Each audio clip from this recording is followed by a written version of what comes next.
guys! Welcome back to my YouTube channel. So guys, into this video, meron akong i-unbox. It's my early Christmas present. So ito yon, yung bago na DJI Osmo Pocket 3. So yung kinuha ko is hindi yung ano lang, walang extra kasi hindi ko daw naman magamit. So unbox ko na siya. So ito na guys, na-open ko na yung box. So nabili namin ito sa Virgin Megastore. So ito na. Ayan, ito muna yung ano ito, mga accessories siguro.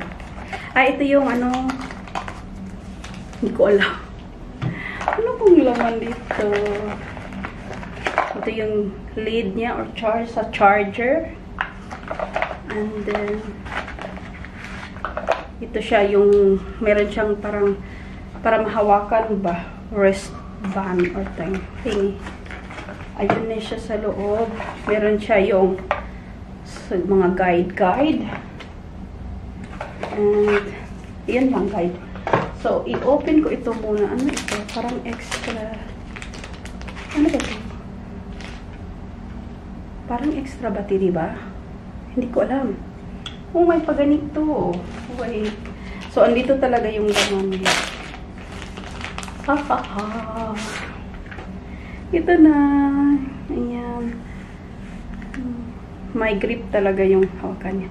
Medyo kaunti malaki sa old one ko. Ba't ako mata? Ayan siya guys. Open natin. Ayan. Ayan siya. Malaki talaga yung ano. Mas medyo malaki siya. Kaunti lang. Ayan. Hindi naman ako take Ayan. So, ito na nga. Unboxing lang ito guys. Hindi ko alam. Siyempre pag anuhan ko pa ito. Anong tawag doon? Pag-aralan. So ito yung old one ko. I think it's kind of a little bit bigger busing sa ano, sa old one. So tingnan niyo nga yung packaging ng ano. Ayan. Ayan siya. So ayan.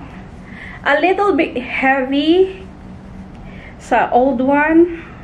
So ayan siya.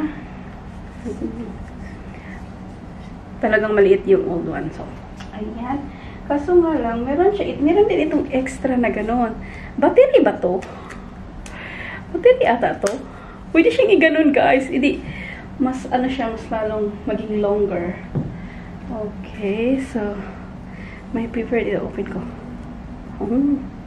Hindi ko talaga, pag-aralan ko pa ito. So, ayun na nga ang box natin sa DJI Osmo Pocket 3. So, shukran for watching guys. Please don't forget to like, subscribe, and I'll see you again soon. Bye!